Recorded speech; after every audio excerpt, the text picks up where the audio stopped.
For last week's topic, I wanted to cover Twitter in the classroom. And if you go to my guides.simmonsclassroom.com website, then you can find my Twitter topic underneath my miscellaneous online tools.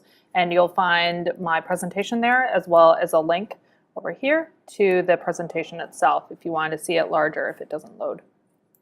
I use the eMaze app in order to create the presentation this week. It's just another presentation tool that I wanted to make sure that people were exposed to. It had its ups and downs, and it seems to take a little while to load, but once it's all loaded, then we're good to go. So let's get started.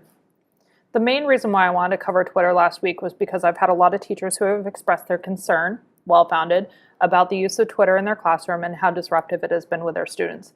Now, instead of fighting something that you're not comfortable with, why don't you join the bandwagon and use it for your professional development as well as for classroom activities. So I've pulled together a bunch of resources to make everyone familiar about what the positive aspects are of Twitter, because I don't think that it's going away. Now, what is Twitter? That's usually the first question. Twitter is basically an online social networking aspect that uses microblogging up to 140 characters, including spaces and punctuation, in order to send out what's called tweets. If you're a registered user, then you can send out tweets, and if you're an unregistered user, then you can only read them. So that is a component. You don't need to be registered in order to view Twitter. You can view it without even needing an account. Now, 43% of the tweets out there, according to this website here, comes from cell phones. So I bring up this fact because I think saying that a lot of the disruption is coming because Twitter is accessible on the laptops is just not the case. If we were to block it on our network, they would still access it through their cell phones. So instead of beating them, let's just join them. So it is unblocked at Bonnie Eagle because of orders through the school board and through the superintendent. So again, we might as well teach proper use instead of just having our students not use it altogether. Teach them what the good things are of Twitter instead of using it for evil, shall we say. So in terms of how to create an account, there's this nifty little YouTube video that I'll play you that will walk you through how you can create an account. And it's pretty easy to do.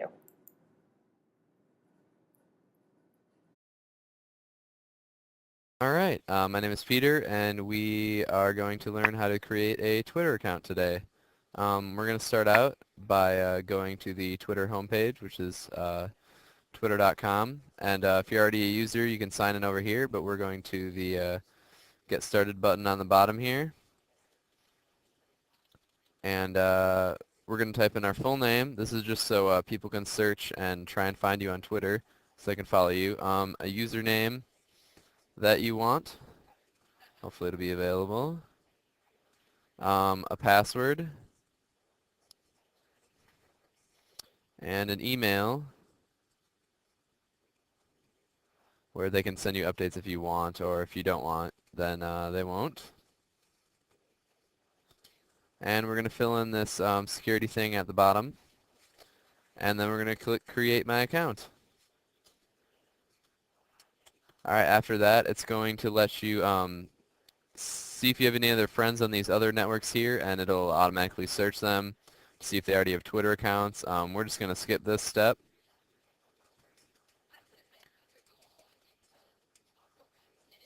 And then it's going to give you a list of people who are already pretty popular on Twitter. Most of them are already celebrities. So just for example, let's see, who should we follow here? Let's do Jessica Simpson. Why not? I always want to learn more about Jessica Simpson and John Legend. And after that, we should have our Twitter account up and running. Oh, can't send me an email. Oh well. Okay, so this is what the main Twitter page looks like. This is the feed right here. This is where all the updates from the people you're following will show up. Let's see. Let's send our first update here. We'll just say just made a Twitter and click update. And there we go. There's our update. We just made a Twitter. We sent that update less than 5 seconds ago from the web. So that really covers how easy it is to start on Twitter.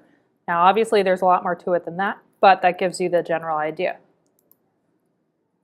Now, I'll gloss over these next two slides. I'll talk about some ways to follow people on Twitter towards the end of this presentation using some Twitter agents that I like.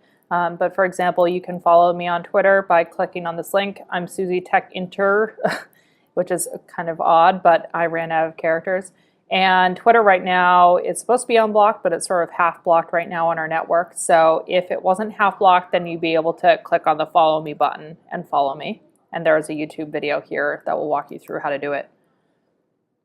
And then we already saw in the video how to tweet, and there's basically a little space on the left-hand side where you can compose a tweet. Remember, it's up to 140 characters or less, so you do have to be short and sweet.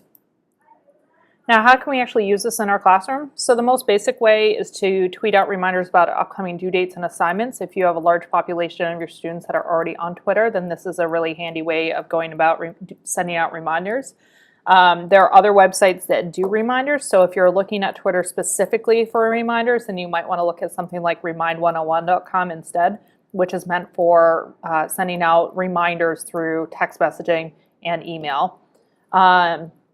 Then you can also create a hashtag for your students to tweet about what's going on in your class or live tweet during field trips. It's a great time of year for field trips, and imagine if your parents of your students could actually tell what was going on during the field trip instead of just having to ask their students at the end of the day, which they may or may not get a very accurate picture of what's going on. You can also engage parents in the communication through Twitter. If parents are on Twitter, they can follow you and they can, tweet out and all that sort of stuff. You can retweet articles, news stories, opinions, and other interesting tidbits, especially ones that are relevant to your class. One of the people or the accounts that I follow is MPBN. So they often send out little tweets about latest news stories to my account. So if I was doing a civics class, then I might use those to retweet what was going on.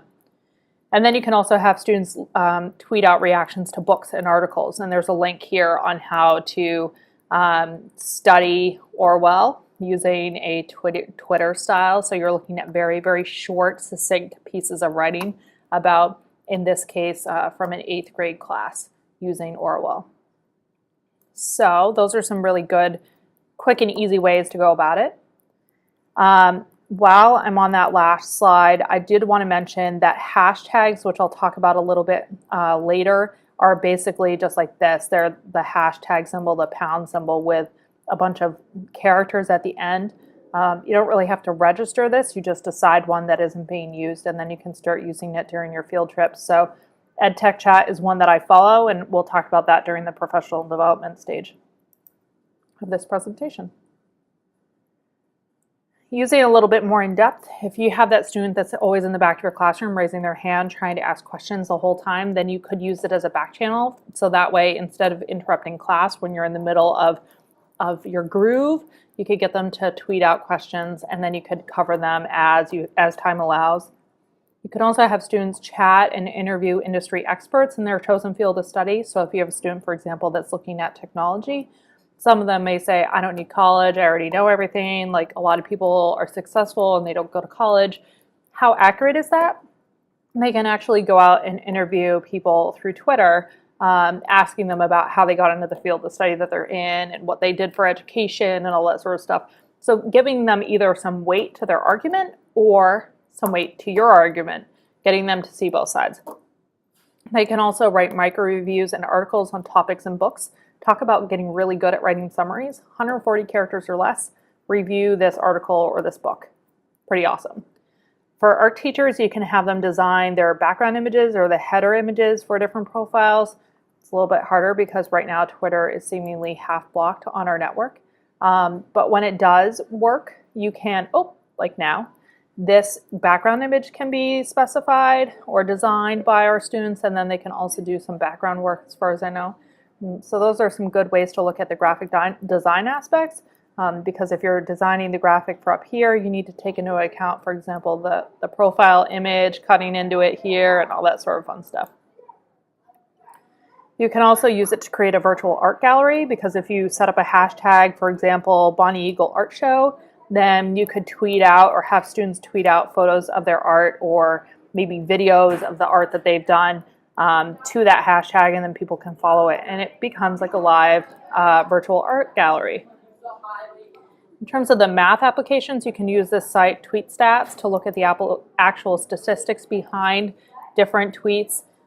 So if I were to type in my own username, then it does a bunch of magic and gives me some statistics eventually on my account. So you could use these real life numbers to get feedback in terms of, the statistics behind your Twitter.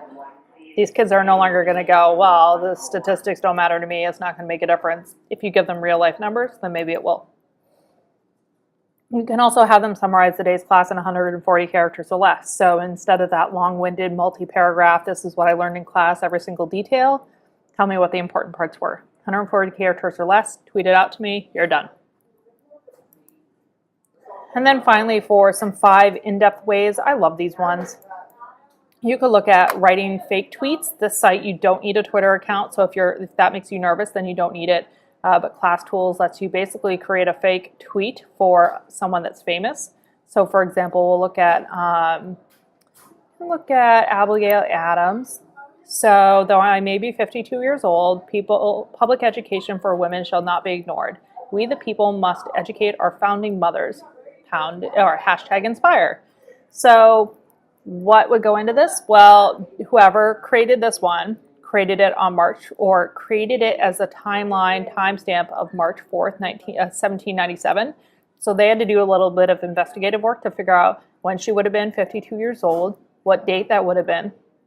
Then, coming up with what a creative username would be and something that's going to be applicable to this person. They can't say yesterday I went down to the DQ, because that's not historically accurate. So this can be a good way for them to really constructively look at the history of our country. Another way is through fake historical Twitter conversations. And this website, when you go to it, it actually gives you a bunch of different ways to do fake social media conversations on Facebook and on Twitter. Imagine, right now everything going on over in the Ukraine and Russia with the US.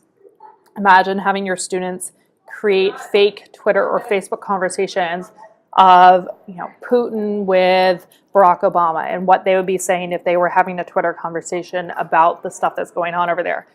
That would really give students a creative way at looking at a very important event that's going on in today's world.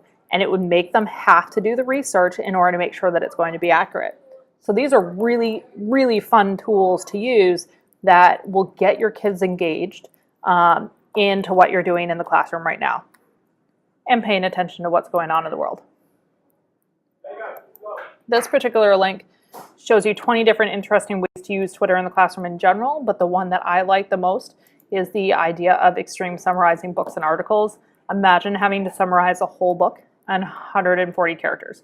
That's huge. That's a very, very good summarizing skill. And then you can also look at the geography of Twitter followers and then study the geography of the area of, for example, the biggest area of your followers, or look at the followers for one particular famous person and then see where the majority of their followers are from and look at the area around that. And then finally, this account I actually follow. And this one, very, very, very short tweets. I follow this through another account, but it's 140 characters or less, write me a story, okay? So this example, after you broke up with me, I got a call from imaginary you. She's not afraid of commitment or my family. We're getting married in the fall. That's 140 characters or less, and it told the whole story. Kids, that's a really good skill for our kids to have, being that short and succinct. You don't need to write a huge novel when all you need is 3 sentences to tell the whole story.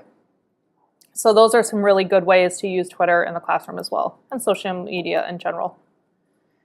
Now, from my perspective, this is why I'm a huge Twitter fan. I use it for my own personal learning network. There's not another tech integrator at the 6 to 12 level in our district. I'm it.